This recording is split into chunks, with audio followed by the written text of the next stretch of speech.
आप परमेश्वर के बुलाए चुने और ठहराए जन हैं, तो क्या समझते हैं? आप खास हैं? आप खास हैं?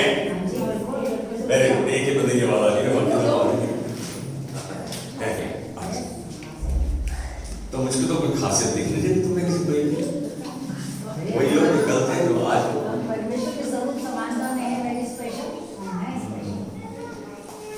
बहुत अच्छे। आज मैं वो बांटने जा रहा हूं, हर व्यक्ति उस परिस्थिति से गुजर रहा है, गुजरता है, गुजरेगा। हालेलुया। अरे आवाज तो निकले थोड़ी सी। ये देखा सबसे बूढ़ा बंदा और भाई कैसे, कोई बात नहीं। आप में से कितने ऐसे जन हैं जिनकी प्रार्थना नहीं सुनी गई? मैं सुनी गई तो बात ही नहीं कर रहा, सुन ली तो भले कुछ। प्रार्थना नहीं सुनी गई, कितने बंदे ऐसे हैं उनकी प्रार्थना, हर प्रार्थना नहीं सुनी गई, नहीं सुनी जाती। क्या मेरे साथ सहमत है? क्या हर प्रार्थना सुनी जाती है? सुनी जाती है। आप यहाँ बैठ जाएंगे लोग, क्या हर प्रार्थना सुनी जाती है? क्योंकि Answer may not be as what we want, but he hears. मैं समझता हूँ कि मेरे बच्चे नहीं, राज क्या हर प्रार्थना सुनी जाती है? हाँ जी, ये एक बंदा कह रही हर प्रार्थना सुनी जाती है। यदि नहीं सुनी जाती तो परमेश्वर बह रहा है क्या? क्या उसके पास टाइम नहीं है, या वो गहरी नींद में है?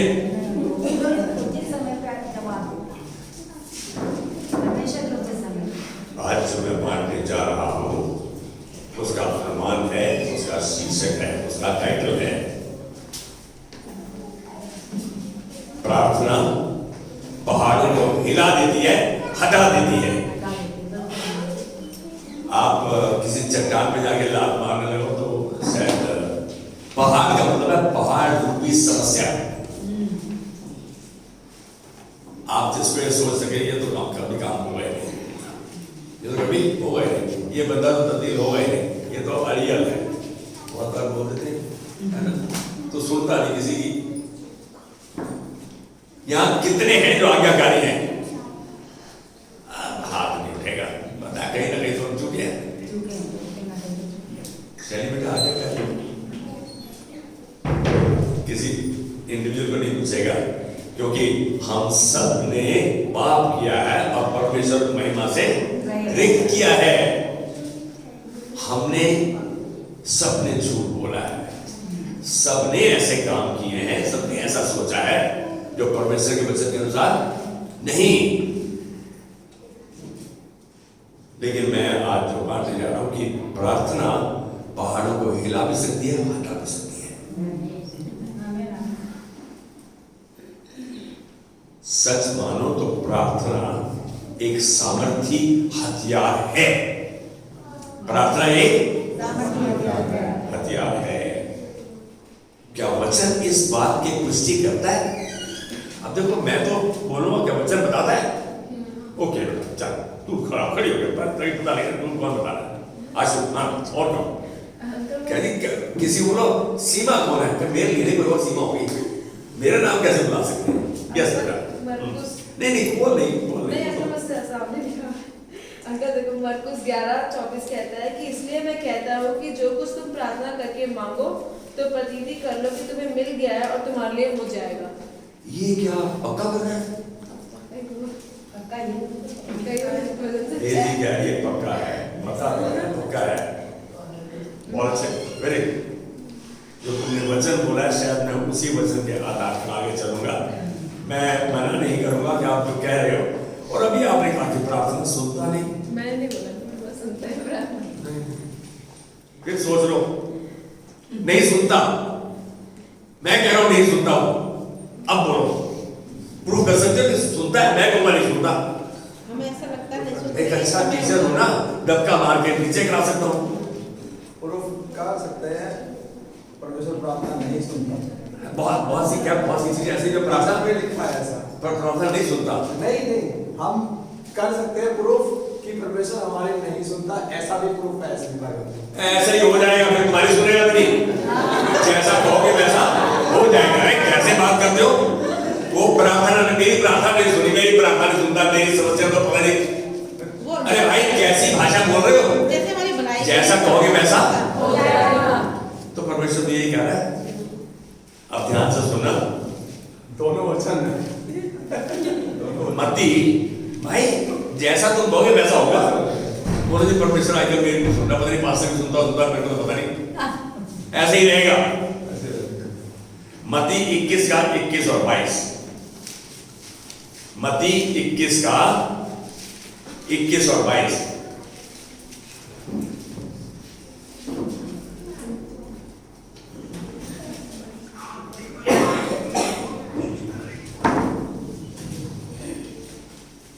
मत्ती 21 का 21 और 22। किसी ने बोलिया तो कोई पढ़ेगा हिंदी में, इंग्लिश में नहीं। यीशु ने उनको उत्तर दिया, हाँ। मैं तुमसे सच कहता हूँ, हाँ। यदि तुम विश्वास रखो और संदेह ना करो तो ना केवल यह करोगे जो इस अंजीर के पेड़ से किया गया है, परंतु यदि इस पहाड़ से भी कहोगे उखड़ जा और समुद्र में जा पड़ तो हो जाएगा। और जो कुछ तुम प्रार्थना में विश्वास करके मांगो वह सब तुमको मिलेगा। हाँ, सब कुछ मिलेगा। लेकिन अभी आहिस्ता आहिस्ता जैसे आगे चलेंगे ना, फिर कहोगे मैं तो प्रार्थना ऐसे नहीं करता, मैं तो ऐसे नहीं करता, ऐसे नहीं करता। यीशु यहाँ कह रहे हैं, मैं तुमसे सच सच कहता हूं। एक सच्चाई को बयान कर रहा है। क्या हम सच्चाई को जानेंगे? जब तुम सच को जानोगे तो सच्चाई तुम्हें आजाद कर देगी। When you know the truth, truth shall set you free। यीशु कह रहे हैं, मैं तुमसे सच सच कहता हूं, यदि तुम विश्वास रखो, विश्वास करो और संदेह ना करो। कौन है ऐसा जो शक नहीं करता? हाथ उठाओ।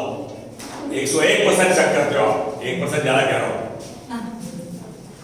कह रहे हैं यदि विश्वास करो और संदेह ना करो। मेरी बात को समझ रहे? संदेह करते हैं आवाज नहीं आ रही? क्या करते हैं हम? तो जो दिखता है वो दिखता है? जैसे भाव दिख रहे वैसे ही होगा। यदि तो विश्वास करो और संदेह ना करो तो ना केवल यह करो, यहां कह रहा है संदेह ना करो। भाई जो ये वचन और यीशु मसीह अपने चेलों को आपके शब्दों की सामर्थ्य के बारे में दर्शा रहे थे। अंजीर के पेड़ को एक दिन चेले साथ थे और उसने श्राप दिया जब उसमें कोई फल नहीं था। अगले दिन वो पेड़ सूख गया। कहता है जैसा इस वृक्ष के लिए किया गया। अजीब बात थी।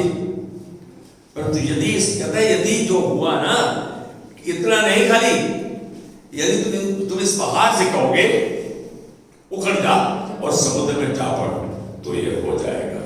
यहां आपके मुख के शब्दों की सामर्थ्य कितनी है? अरे जीवन और मृत्यु की सामर्थ्य है आपके जुबान में है। वो लोग हैरान हुए कि इसने श्राप दिया कल और आज ये पेड़ जड़ से सूख गया।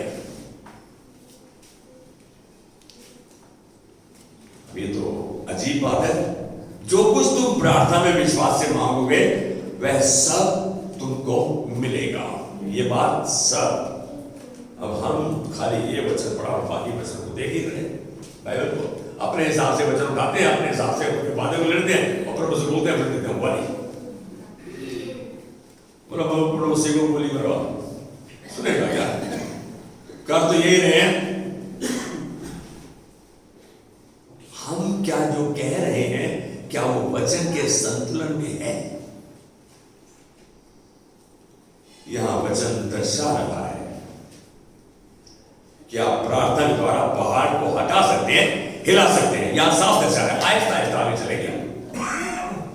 यीशु यहां चेलों से और हमें कह रहे हैं यदि आप विश्वास करते हो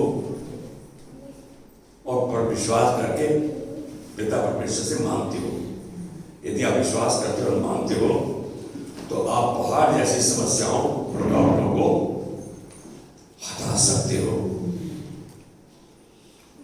तो सामर्थ किसके पास है जो इस्तेमाल नहीं हो रही? हमारे पास है। आपके अंदर सामर्थ है, नहीं पास हमारे अंदर नहीं है। कौन बोलेगा इस वचन को? आपके अंदर सामर्थ है, आपके पास बहुत अलौकिक सामर्थ है। आप मेरी आगे बोलूंगा तो पकड़ लोगे। आपके अंदर यीशु मसीह की आत्मा, पवित्र आत्मा वास करती है। तो वो सामर्थ किसके पास है? हम जानते ही नहीं। जिस समय परेशानी आ जाती है ना, तूफान टूट पड़ता है, उस समय कुछ सुनता नहीं, फिर वचन नहीं सुनता। वो दाऊद ने कहा, तूने मुझे आगे पीछे घेर रखा और अपना हाथ मुझ पर रखे रखा। ये बात कठिन गंभीर, मेरी समझ के बाहर है। उस समय उसको कुछ नहीं दिखता, वचन नहीं दिखता। जब तो वचन खाली यहाँ करके निकल गया। यदि वचन यहाँ लगाया हुआ है, जैसे मतलब आप उस वचन को कार्य रूप में ला रहे हैं। यहाँ यीशु मसीह कह रहे हैं कि आप पहाड़ जैसी समस्याओं को, रुकावटों को हटा सकते हो। क्या आप यहाँ देख रहे हैं कि परमेश्वर स्वयं आपको आश्वासन दे रहे हैं? परमेश्वर आपको पक्का करा रहे हैं, आपको वायदा कर रहे हैं। आप देख रहे हो उस वादे को कि आप ऐसा कर सकते हो। लेकिन हम तो अपने आप को क्या समझते हैं? कुछ नहीं। कितने बंदे जो बोलते हैं मैं तो कुछ नहीं, मैं तो ऐसी में जाता है, तो देखते तो काम हो गया, मेरा काम हो गया, सब तरफ परमेश्वर है नहीं। अरे अपने आप में सोचो जो कह रहे हो, क्या जो कह रहे हो वचन के संतुलन में है? वचन से मैच खाता है? परमेश्वर आपको वादा कर रहे हैं, आश्वासन दे रहे हैं। ऐसी परिस्थितियां हो सकती हैं जब हमारा दिमाग काम नहीं करता, हमारी बॉडी काम नहीं करती, या हम ढीले पड़ जाते हैं। ऐसी परिस्थितियां हो सकती हैं। आप एक बड़ी आर्थिक समस्या में फंस सकते हैं। पैसे आपके पास नहीं और तूफान आ गया, परेशानियां आ गई, जरूरतें आ गई, ऐसी समस्या हो सकती है। अपनी देह में बीमार हो सकते हैं, जो आपके बस का चिंता करना अपने आप को। पैसा नहीं है, पैसा लाना आपके बस का नहीं, आप देख रहे हो कुछ नहीं हो रहा, तो आप इन समस्याओं में घिर सकते हैं, या बड़ी बीमारी से जूझ रहे हैं। कितने बंदे हैं जो किसी न किसी बीमारी से जूझ रहे हैं? आप नहीं खड़ा कर रहे हो, तुम हाँ कह रहे हो, या किसी ऐसी समस्या का सामना कर रहे हैं जो आपको असंभव सी दिख रही है। कितनी बार होता है ये तो होगा ही नहीं, ये तो बस बड़ा मुश्किल है, ये तो नहीं होगा, बड़े साल हो गए, ये होगा। क्या आपने कभी ऐसा कहा ये तो हो, ये असंभव है, ये नहीं हो सकता, अरे ये तो जिंदगी भर ऐसे ही रहेगा? लेकिन सच्चाई को जानो कि आपके अपने अंदर वो सामर्थ्य है, आपके अपने अंदर वो सामर्थ्य है। क्या तुम नहीं जानते तुम परमेश्वर का मंदिर हो, परमेश्वर की आत्मा में वास करती है? वो बताया हमें। और वो सामर्थ्य इफिसियों 3:20 में क्या बोलता है? अब वो जो सामर्थ्य है हमारी प्रार्थना में, विनती में बाहर कार्य करते हैं, वो सामर्थ्य द्वारा जो हमारे अंदर कार्यरत है, तो पावर है वर्क इन अस। इफिसियों 3:20। अब है तो सही, काम कैसे करेगी? कोई बात नहीं, वह सामर्थ्य काबिलियत है, वो आप उसके द्वारा कार्य कर सकते हैं। वो कौन सी सामर्थ्य है? रेजिमेंट आज मुझे लोग कौन सी सामर्थ्य है जो आप जिससे सब कुछ कर सकते हो? प्रार्थना। पवित्र आत्मा अपने आप कुछ नहीं करेगा जब तक आप उसकी मदद नहीं मांगोगे। प्रार्थना आप कर सकते हो। आपसे अच्छी समस्या को व्याख्यान कौन करेगा? मैं कितना बीमार हूं, कहां दर्द हो रहा है, बूढ़े बंदे से पूछो कभी, कहता है कि तो साहब आप बूढ़े खड़े ही बंदे जो है दर्द बहुत डेजी मैंने हम कितना कई बार ऐसी समस्याओं के सामने डॉक्टर के पास गए, बीमारी तो यहाँ है, वो पुल के ऊपर डॉक्टर साहब रात्रि तक दर्द है नहीं, बहुत जल्दी बस रोना निकल जाता है। हम क्या कह रहे हैं? डॉक्टर तो जब बीमारी ऐसे है उसको ठीक करेगा ना, पुल के ऊपर चढ़ जाओगे वो बीमारी थोड़ा ठीक करेगा, कोई बीमारी है ही नहीं। हमारे मुंह के शब्दों को हमें ध्यान से बोलना है। ये सामर्थ आपके अंदर है और वो सामर्थ उस काबिलियत को मैं प्रार्थना करूंगा। आप जानते हैं कि प्रार्थना में सामर्थ है जिसके द्वारा पहाड़ हटाए जा सकते हैं। असलियत यह है कि केवल आशा करना, कामना करना, विश करना, होप करना काफी नहीं है। ये आपको समाधान नहीं दिलाएगा। हाँ नहीं, असि सारे विश्वास कर रहे हैं, सारे विश्वास करते हैं, हम ही करते हैं। तो भाई खाली विश कर रहे हो, होप कर रहे हो, नहीं, आपका कर्म उसके साथ जुड़ा हुआ है, आपके शब्द उसके साथ जुड़े हुए हैं। मैं एक बात कहूंगा, आपको समाधान नहीं दिलाएगा आपकी आशा करना और विश्वास सिंपली कि मैं जानता हूं प्रभु करेगा। परमेश्वर विश्वास योग्य है। क्या परमेश्वर विश्वास योग्य है? है। बोले साहब आप मेरी समस्या में गिर, आपको क्या मालूम क्या हो रहा है? हम अपनी समस्या को क्यों ऐसा बता रहे हैं जो परमेश्वर के टैकल करने के परमेश्वर जिसको नहीं संभाल सकता? परमेश्वर क्या बोलता है? कोई बोलेगा यस आशु, कौन सा वचन है? विश्वास करने वाले के लिए सब कुछ हो सकता है। शाबाश। पता है कम से कम 50 से ऊपर बार आशु घर में एक शब्द इस्तेमाल हुआ होगा। मरकुस 9:23 का बी पार्ट, जब ये क्या कहता है? विश्वास करने वाले के लिए सब कुछ हो सकता है। All things are possible for those who believe. यहां हम देख रहे हैं कि परमेश्वर विश्वास योग्य है। इसके लिए आपको व मुझको इस रहस्य को जानने की आवश्यकता है। परमेश्वर के साथ नजदीकी रिश्ता होने की आवश्यकता है। इसका मतलब क्या है? आपका वचन का जानना, आपका वचन को समझना, आपका वचन को मानना, तब आप ये कर सकते हैं हाँ परमेश्वर है मेरे नजदीक। क्या वचन आपके हृदय में है? यहीं पर है ज्यादातर दिमाग में। आपका नजदीकी रिश्ते से परमेश्वर जुड़े रहना अति आवश्यक है। वह आपके व मेरे जीवन से पहाड़ों की समस्या को हमारे रास्ते से हटा दें। आपको मालूम है कौन सा वचन? भजन संहिता 91 का 1 आपको लगातार परमेश्वर के साथ रिश्ते बनाए रखने की जरूरत है। जो परम प्रधान के छाए हुए स्थान में बैठा रहे, नित्य नियम के अनुसार रोजाना उसका मकसद होना चाहिए, प्रभु मैं तेरी इच्छा को पूरा करूंगा, कुछ भी क्यों ना हो जाए। क्या हम करते हैं ऐसा? सच बताना, हम ध्यान से देखें तो हम अपनी समस्या का जो आधार है वो दूसरे पे डाल देते हैं। वो जी कार की रोटी ठीक नहीं बनती ना, मैं इसलिए बीमार हो गया, टाइम से नहीं खिलाते इसलिए बीमार हो गया। बस आजकल सारी चीजें अशुद्ध हैं। भाई जिस पे हाथ रखो वही शुद्ध हो जाएगी। आपके अंदर पवित्र आत्मा की सामर्थ है। बोलो भाई साहब छोटी सी प्रार्थना सुनी जाती है, पहाड़ की बात कर रहे हो? हाँ बिल्कुल मैं पहाड़ की बात कर रहा हूं। यीशु मसीह के पहाड़ के खसकने का मतलब यह होता है कि पहाड़ रूपी समस्या जिसका मनुष्य की नजर में कोई समाधान नहीं, यहां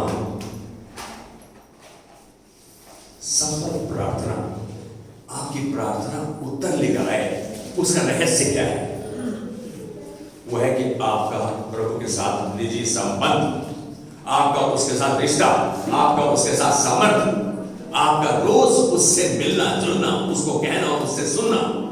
हमारा तो एक तरफ ट्रैवलिंग चल रहा है, मैंने बोल दिया प्रभु ने सुना वो तो पता नहीं, यही तो हो रहा है। किसको पता है कि परमेश्वर से प्रार्थना करते हो तो आप वचन को आधार मानकर बाइबल में पहले देखते हो कि मेरी समस्या जैसा कोई ऐसा वाक्य है जिसमें कि प्रभु ने उनकी प्रार्थना उत्तर दिया। क्या हम उस वचन को आधार लेकर प्रभु इस शख्स को दें, इसने अपनी विनती की, मेरी परिस्थिति भी ऐसी है, आज मैं इस परिस्थिति को तेरे हाथ में देते हुए विश्वास करता हूं और मैं जानता हूं प्रभु तू इसे पूरा करेगा। भजन संहिता 37:5 का कहता है, क्या कहता है? 37:5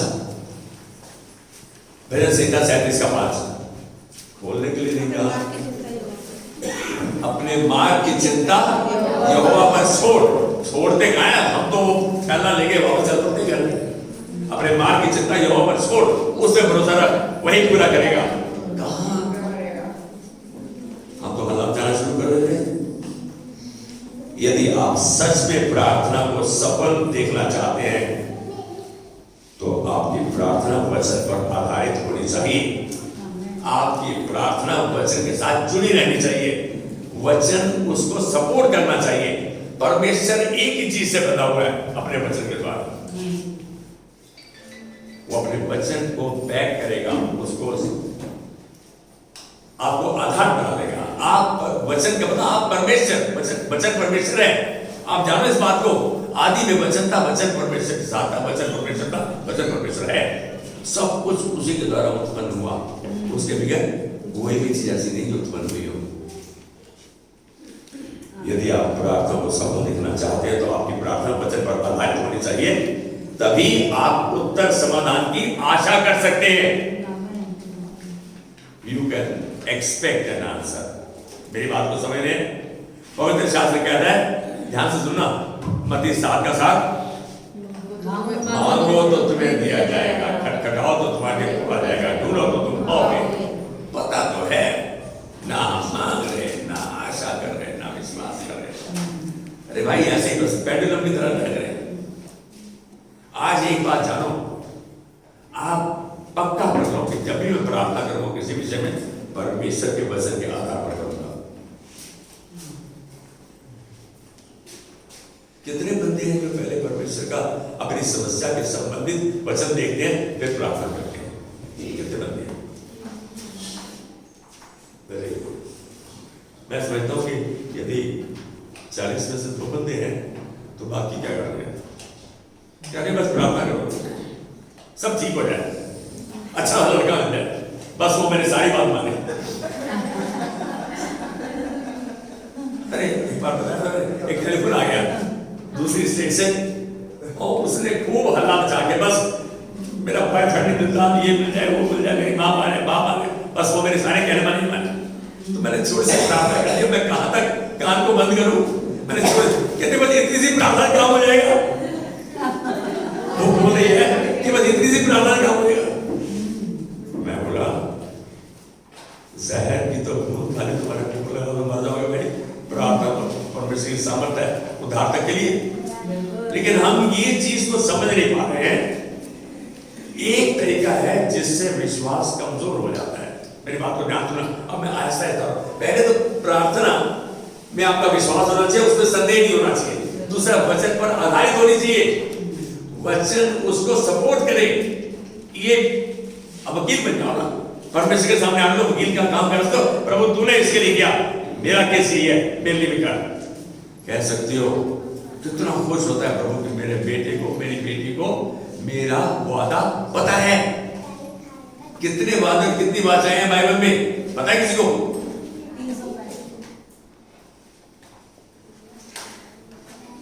मुझे मालूम है किसी के पास एग्जैक्ट फिगर नहीं है, लेकिन वाचा वो है जो परमेश्वर कहता है और कार्य करता है। वादा वो है जो एक दूसरे के साथ संबंधित है। तुम मानोगे तो ये होगा, जिसको एग्रीमेंट बोलते हैं ना, एग्रीमेंट बनता है, दोनों पार्टीज मानती हैं, तब वो एग्रीमेंट काम करता है। वाचा है कि परमेश्वर ने कहा, उसमें हमारा कोई इन्वॉल्वमेंट का जरूरत नहीं है कि वो तुम्हें ताजी हवा मिलेगा, पानी मिलेगा, धूप मिलेगा। क्या उसने कभी कहा कि ऐसा करोगे तो दूंगा? वाचा है उसकी, वो पिता है, अच्छा पिता है। हम बेकार होने से भी हमारी प्रार्थना जो हमें जरूरत की चीजें वो देता है हमें। एक तरीका जिससे हमारा विश्वास कमजोर रहता है, पता है क्या है? जब तुम परमेश्वर से प्रार्थना करते हो और जल्दी उस प्रार्थना का उत्तर नहीं मिलता। जब आप प्रार्थना करते हो और जल्दी आपको प्रार्थना का उत्तर नहीं मिलता तो आप विश्वास में ढीले पड़ जाते हो। कितने इस बात से सहमत हो? भैया विश्वास ढीले पड़ जाते हैं। मेरे को तो बहुत बार ऐसा लगा, साहब आपसे क्या बात कर रहा है परमेश्वर? आपने बात नहीं की तो मैं बोलता हूं बेटा तेरा भी बाप है, बात कर। किसने कहा? अरे तेरे शरीर में क्या हो रहा है, तू पिता से बात कहेगी ना। ऐसे कैसे? जब हमारी प्रार्थना का उत्तर जल्दी नहीं आता या जिस समय में हम आशा करें, हम असलियत में परमेश्वर को बांध रहे हैं। बस प्रभु तू 15 दिन में, 1 हफ्ते में कर दे, बस ये काम हो जाए। सही बात है। परमेश्वर एक कॉस्मिक बॉय नहीं, हमारा नौकर नहीं है कि तुम्हारे लिए आगे बढ़ते भैया जा रहा है करा ये करा। नहीं भाई, सारी सामर्थ तुम्हारे पास है, हम उस सामर्थ का इस्तेमाल नहीं कर रहे। जब वे प्रार्थना करते हैं जल्दी उनकी प्रार्थना का उत्तर नहीं मिलता, उस समय विश्वास में ढीले पड़ जाते हैं और ऐसा सोचने लगते हैं कि शायद ये परमेश्वर की इच्छा में नहीं है, it is not the will of God. जब हमारी प्रार्थना का उत्तर नहीं आता तो हम ये चालू करते हैं, पहले तो बात है एक हफ्ते पहले कौन सी प्रार्थना की थी याद नहीं रहता तुम्हें?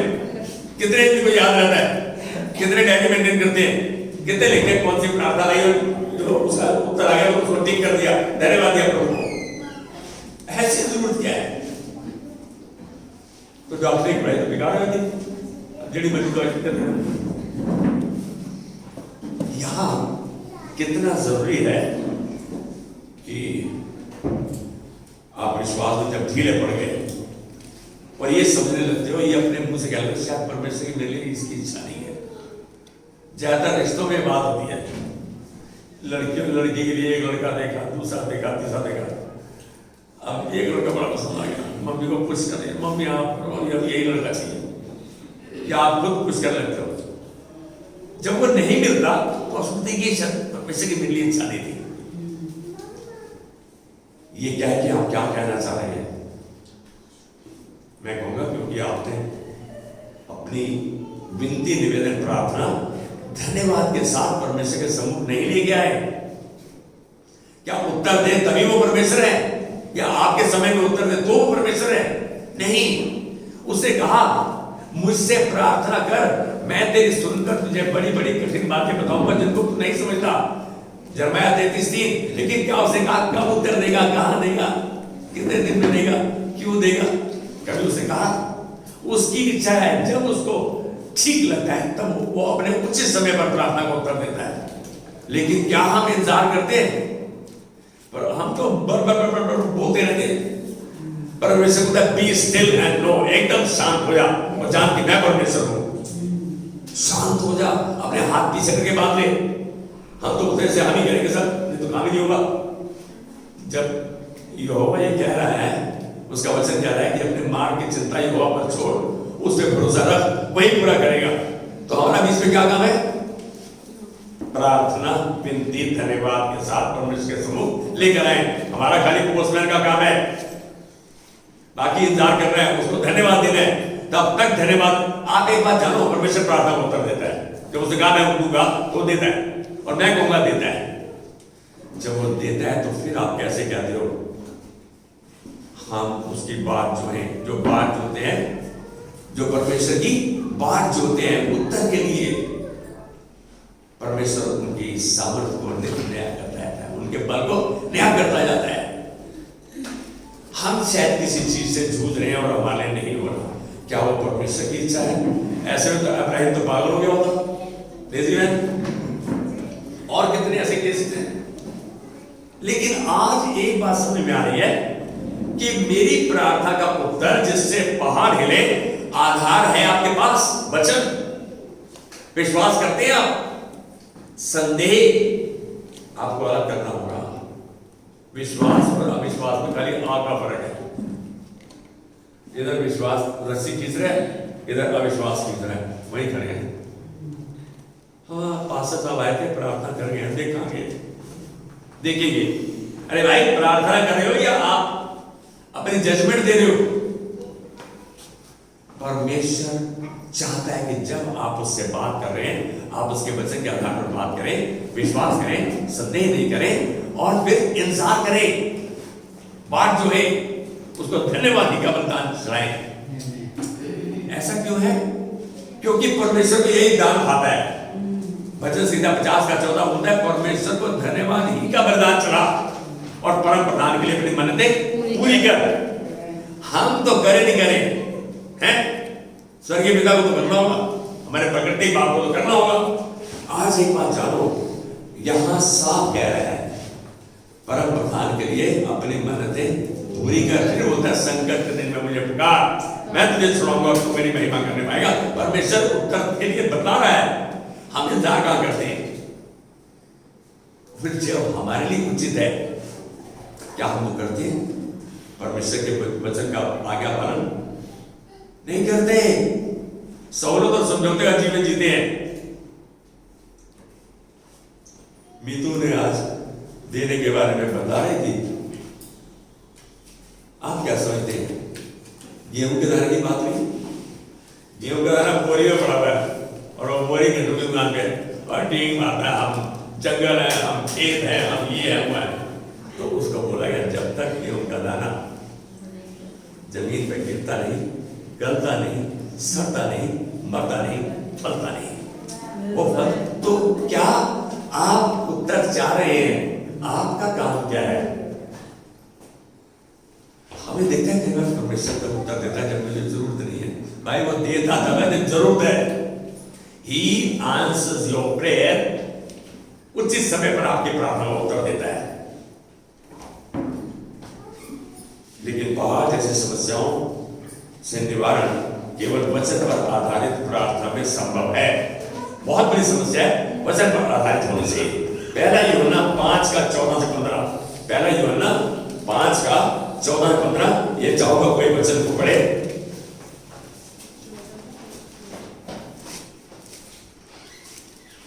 पहला यूहन्ना 5:14-15। इन बातों के बाद वह यीशु को मंदिर में मिला।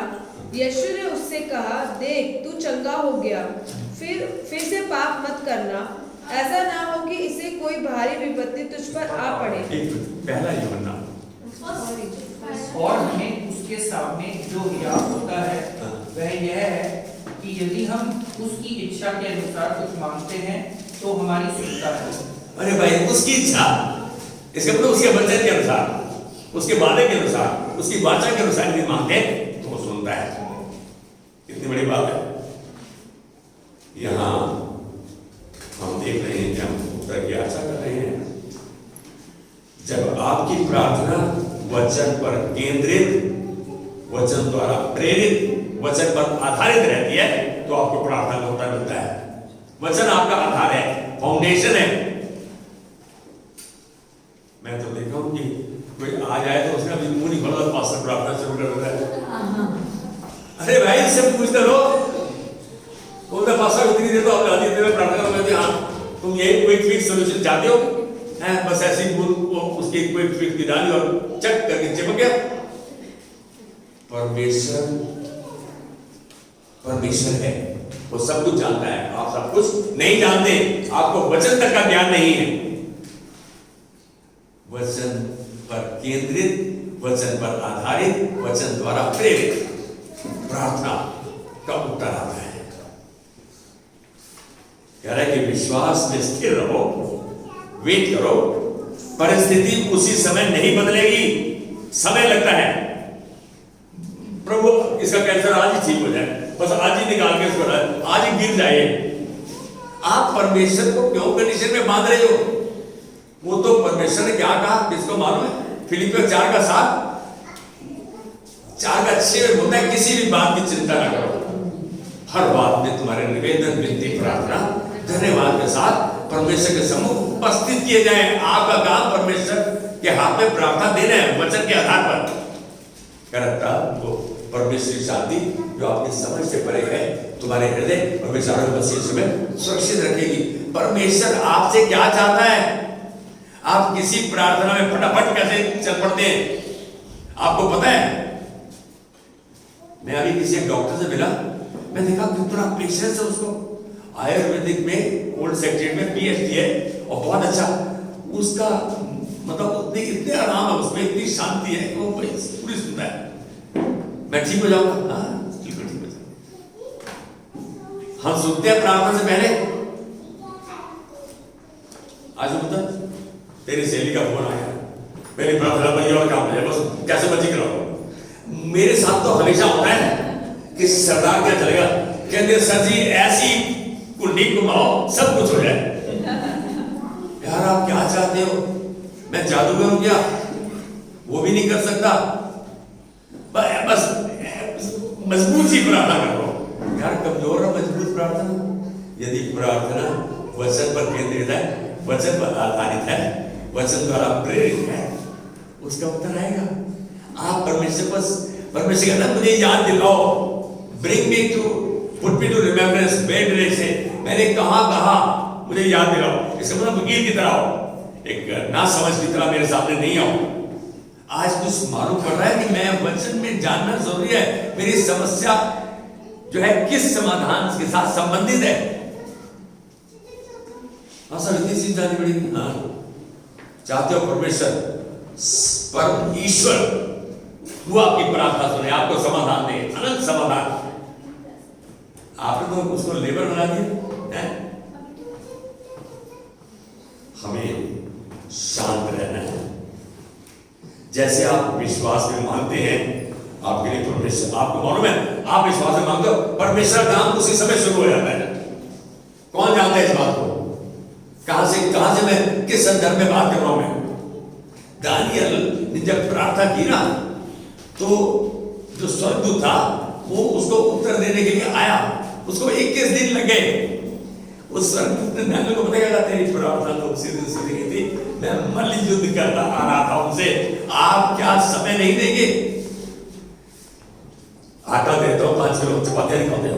वो तो भाई गुरुद्वारा गोल्डन टेम्पल में मशीन है, वो डाल दो आटा, अपने आप सारे चपाती निकलती जाएगी। उसमें भी समय लगता है। एवरीथिंग टेक्स टाइम, हर चीज में समय लगता है। परमेश्वर अपने उचित समय में हमें उत्तर देता है, समाधान देता है, चंगाई देता है हमारे प्रार्थना के संदर्भ में। एक बात समझ में आ रही है? जैसे आपने विश्वास में न संदेह करते हुए प्रार्थना की, परमेश्वर का कार्य उसी समय शुरू होता है जो आपको दिखता नहीं। हम तो देखना, सीइंग इज नॉट बिलीविंग, देखना विश्वास करना नहीं है। विश्वास क्या है? उस अनदेखी वस्तु का प्रमाण जिसकी हम आशा कर रहे हैं। Faith is the evidence of the things not seen but hoped for. विश्वास वो है। आप अपने परमेश्वर पर विश्वास ही नहीं करें, उसके वचन पर विश्वास ही नहीं करें, कैसे चाहते हो आपकी सुनी जाए, बस सब ठीक हो जाए? मैंने बहुत बार सुना बस सब ठीक हो जाए घर पे। डॉक्टर बोल रहे हैं दवा 3 बार सवेरे दोपहर शाम 5 दिन लेना, उसके बाद मेरे को दिखाने आना। हम तो 1 दिन दवाई ले ली, मैंने तो दर्द ज्यादा हो गई, मेरे को खांसी हो गई, मेरे को ये हो गया। अरे भाई 5 दिन दवा लो, क्या 5 दिन धन्यवाद का बलिदान चढ़ा सकते हो? प्रभु तूने मेरी प्रार्थना सुन लिया, मैं जब तक धन्यवाद का बलिदान चढ़ाता रहूंगा, जब तक मैं इसको कारण होता नहीं करा। तूने प्रार्थना सुन ली है, चले सीधे मैनिफेस्टेशन। क्या हम ऐसा करते हैं? धन्यवाद देने लगते हैं।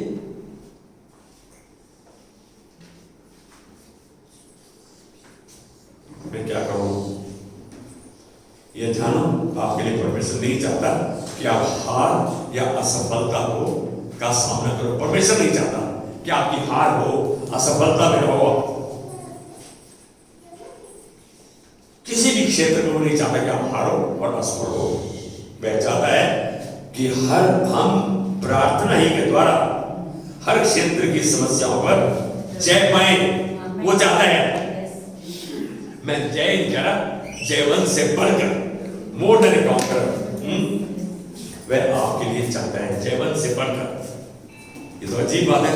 प्रार्थना वचन पर ही आधारित हो। पेड़ की जड़, आप प्रार्थना करें तो जड़ कहाँ है? सारी चीजें, फल तो आपने पेड़ देख लिया, फल तो आपको दिखा नहीं है।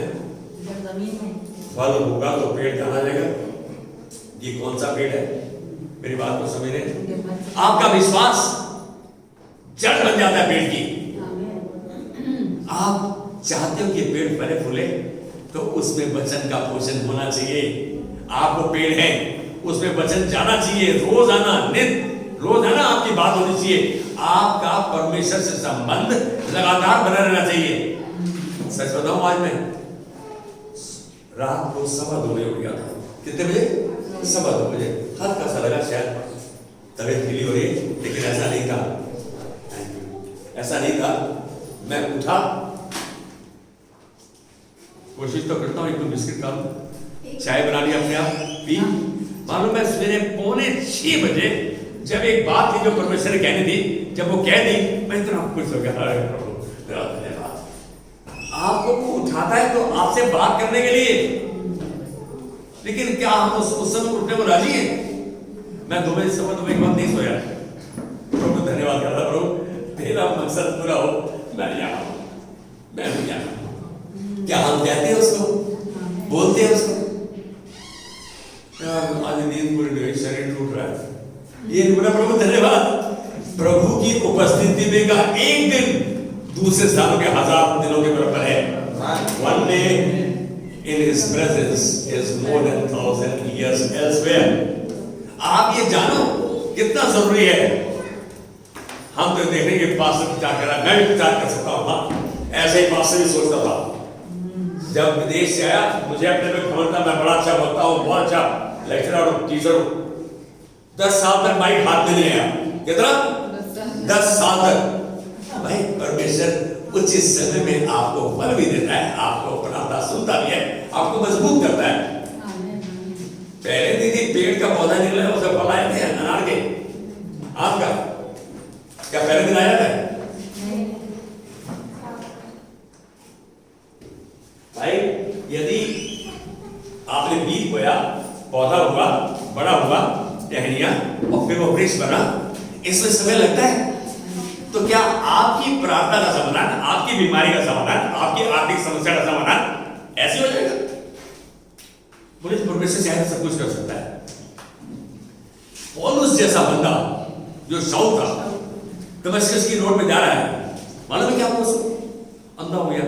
ऐसा खूंखार बंदा था कि चर्च में से क्या कहीं से भी पकड़ के लाके जेल में बंद करता, मारता था उसको। रोमी सरकार के नियम के बारे में बहुत ज्ञान था, बहुत घमंड था उसको। परमेश्वर ने एक बार उसको अंधा कर दिया उस सड़क पर, दमिश्क की रोड पे। भाई वहां पर जब अंधा हो गया तब दिखारे भी क्या हो गया। परमेश्वर को आप प्रेम, उसने देखा इसकी संसारिक चीजों के लिए इतनी धुन है, मेरे लिए कितना अच्छा है ये। परमेश्वर से हम कहते हैं प्रभु मेरे साथ ऐसा क्यों, मैं ये क्या कर रहा हूं? अरे परमेश्वर आपको जयवंत से बढ़कर बनाना चाहता है। पेड़ की जड़ की तरह होना चाहिए आपका विश्वास मजबूत, सारे वृक्ष को, आसपास की सॉइल को जो जकड़े रखता है। प्रार्थना में सफलता की कुंजी आपके हाथ में है। किसके हाथ में? आपके हाथ में। ये तो पास्टर आपने गलत कह दिया। प्रार्थना करते हो तो सफलता की कुंजी आपके पास है, क्योंकि प्रार्थना एक चुनाव है। प्रेइंग और प्रेयर इज ए चॉइस। आप प्रार्थना करो। नॉर्मली क्या करते हैं? हाँ प्रभु तेरा धन्यवाद, तूने मेरी प्रार्थना सुन लिया, आज को अपने आप हाथ में उठाए मांग। भाई परमेश्वर को वचन तो याद दिलाओ। प्रभु तूने कहा मांगो तो मिल जाएगा। आज के दिन के लिए मैं अलौकिक सामर्थ्य मांग रहा हूं, धन्यवाद देता हूं तूने दे दी है। कह रहा है यदि प्रार्थना करते हो तो प्रतीति कर लो, जो तुमने मांगा तुमको मिल गया तो तुम्हारे लिए हो जाएगा। हम विश्वास करते हैं, हम तो थोड़े दिन बाद अविश्वास में ढल जाते हैं और मुंह से अनाप शराब शब्द निकाले रहते हैं। अय्यूब ने क्या किया? गलती हो गई, लेकिन अय्यूब के बारे में परमेश्वर जानता था। परमेश्वर ने अय्यूब को चंगा किया दूसरे मित्रों के द्वारा जिन्होंने निरुत्साहित किया था। यहां एक चीज हम देख रहे हैं कि प्रार्थना एक चुनाव है, आप चॉइस है, आप इसे करो या ना करो। हम बोलते हैं आज मेरे पापा ने प्रार्थना कर लिया ना, आज हम नहीं करेंगे, आज इसने कर लिया है। आज कभी ऐसा होता है बस एक ने प्रार्थना कर दी, सीमा ने कर ली, ठीक है, या आज से कर ली। भाई तुम्हारा निजी रिश्ता परमेश्वर के साथ कैसा है? आप इकट्ठे कॉर्पोरेट प्रेयर्स जब इकट्ठे होकर प्रार्थना करते हो, अकेले का रिश्ता आपका परमेश्वर के अलग होना चाहिए। और आप क्या आप सब घर में एक ही? नहीं भाई, आशु आशु है, निशु निशु है, सीमा सीमा है, राय राय है। हम तो हर मुद्दे पर अलग है, सोच अलग है, लेकिन परमेश्वर के साथ वचन बनी है। हमारी सोच बदल सकती है, उसका वचन अटल है, बिल्कुल नहीं बदलता। अभी ध्यान देखिए, हम अंत में आ रहे हैं। क्या परमेश्वर के साथ प्रार्थना नहीं करना चाहोगे? जिसके पास असीमित सामर्थ्य है। मैं एक चुनौती दे रहा हूं, क्या वो परमेश्वर जिसके पास सब कुछ है। जरा बोलना बोला तो पहला इतिहास 29 का 10 आयत से जो बोलता है, क्या बोलता है? शोभा, वैभव, पराक्रम सब तेरा ही है, सब कुछ उसके पास है। मालूम है, यदि आप इस अध्याय को देखो तो ये दर्शाता है कि दाऊद कितना बलशाली, कितना पैसे वाला, कितना क्या नहीं था उसके पास, वो परमेश्वर को कैसे धन्यवाद दे रहा है। नीचे से 10वीं आयत से ही पढ़ लो, कोई बात नहीं। यस। तब दाऊद ने सारी सभा के सम्मुख यहोवा का धन्यवाद किया। और दाऊद ने कहा, हे यहोवा, हे हमारे मूल पुरुष इस्राएल के परमेश्वर, अनादिकाल से अनंत काल तक तू धन्य है। हे यहोवा, महिमा, पराक्रम, शोभा, सामर्थ्य और वैभव तेरा ही है। सब कुछ उसका है।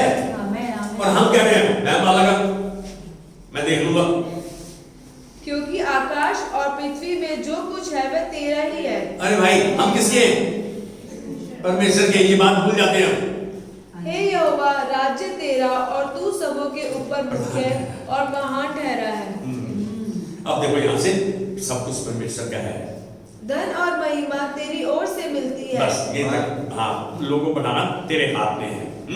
मैं एक बात कह रहा हूं, क्या हम उस परमेश्वर के साथ, वो कहता हम सहकर्मी हैं, प्रार्थना कर सकते हैं जिसके पास असीमित सामर्थ्य है, अनलिमिटेड इनफिनिट पावर है उसके पास? क्या आप सामर्थ्यहीन ही रहना चाहोगे? दो चीजें हैं, एक तो परमेश्वर के साथ प्रार्थना करना नहीं चाहोगे, या सामर्थ्यहीन रहना चाहोगे? तो भाई नहीं करो प्रार्थना, वचन नहीं पढ़ो, ठीक है। फिर ये नहीं बोलो कि मैं सामर्थ्य नहीं आ रही मेरे पास, क्यों आएगी? वचन सामर्थ्य है उद्धार तक के लिए। प्रार्थना करें और विश्वास योग्य परमेश्वर के साथ पहाड़ों को हिलाएं और पहाड़ों को हटाएं। विश्वास करने वाले के लिए सब कुछ हो सकता है।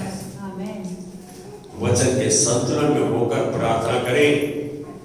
Resonate yourself. Pray in resonance with the word of God. वचन के संतुलन होकर प्रार्थना करें। उत्तर समाधान की आशा रखें। आपको नहीं पता आपकी प्रार्थना सुने जाने योग्य है या नहीं है। आपकी प्रार्थना नहीं सुनेगी, क्या आप धन्यवाद देते प्रभु? यदि ये मेरे लिए उचित नहीं है तो इसीलिए धन्यवाद करें, हमें तो नहीं मिला तो प्रार्थना सुनता नहीं, मिल गया तो प्रार्थना सुन ली। सच बात तो यही है। जहर किसको अच्छा लगता है खाना? कौन खाना जाएगा जहर? कोई नहीं। कल कुछ देख रहा था मैं, बोलता है कि एक सांप ने आके एक लेडी को काट लिया। लेडी तो मरी नहीं, सांप मर गया, और वो जहरीला सांप था। बाद में देखा कि उस लेडी को जहां काटा वहां उसकी सर्जरी हुई थी, प्लास्टिक सर्जरी, और उसमें सिलिकॉन था। वो सिलिकॉन वो उसके मुंह में गया और सांप मर गया। इसको कुछ हुआ नहीं। अब आपको ये परमेश्वर के पास क्या क्या रहस्य है आपने पता है? नहीं। अरे परमेश्वर के वचन में सब रहस्य है। यदि आप भजन संहिता 25 का 12, 13, 14 देखो, कहता है यदि आप परमेश्वर से प्यार करते हैं, कौन है जो यहोवा का भय मानता है? यहोवा उसको उसी मार्ग से जिससे वो प्रसन्न होता है चलाएगा, वह कुशल से टिका रहेगा, उसका वंश पृथ्वी का गाय ठहरेगा। उसके बाद क्या बोल रहा है? कहता है जो उसका भय मानते हैं वो उन पर अपनी वाचा प्रकट करेगा।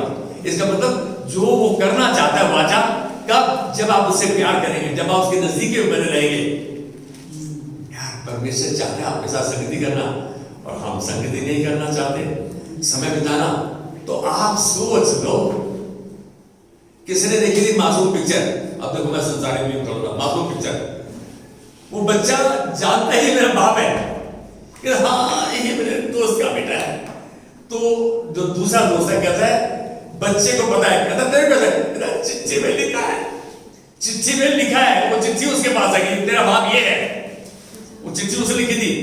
आज हमें पता है वचन जो परमेश्वर ने बोला वो हमारे पास है। हम क्यों सच्चाई को थाम कर राजी नहीं? थामो इसको, जानो, समझो, इस्तेमाल करो, परमेश्वर के सम्मुख लेकर आओ। याद रखें कि आपके परमेश्वर के लिए कुछ भी कठिन नहीं। आखिरी आयत मरकुस 9:23 का भी पाठ विश्वास करने वाले के लिए सब कुछ हो सकता है। Nothing is impossible for those who believe. आप पहाड़ हिला सकते हो, हटा सकते हो, परमेश्वर के साथ लगातार जुड़े रह सकते हो। ये सब आपके समर्थ में है। कैन यू से आमेन? प्रभु आज बैठे रहो, आज खड़े, आज प्रैक्टिस है, दूर जाएंगे, बैठे रहो, आते बल करो। प्रभु धन्यवाद देते हैं इन बच्चों के लिए, बुजुर्गों के लिए, इस परिवार के लिए जो आज नहीं भी आने पाए, उनको भी प्रभु तेरा दास तेरे हाथ में देता है। तो धन्यवाद की बेंच चलाता है कि प्रभु प्रार्थना का उचित दान समय तूने आज बख्श दिया है इनको प्रभु, क्योंकि हर एक की इच्छा है कि तू सामर्थ्य और तेरे साथ हमारा रिश्ता रहे, हम जुड़े रहे तेरे वचन के द्वारा। आज तेरे अलौकिक शारीरिक व्यवहारिक भावनात्मक आर्थिक सामर्थ्य को ग्रहण करते हैं इस परिवार के लिए, और हम इस परिवार के अंदर तेरे वचन के द्वारा तेरी महिमा को देखते हैं यीशु मसीह के नाम में। आमेन, आमेन। और हमारे पिता का प्रेम, यीशु मसीह का अनुग्रह और पवित्र आत्मा की सहभागिता हम सब के साथ बनी रहे। कैन यू से आमेन? आप चाहे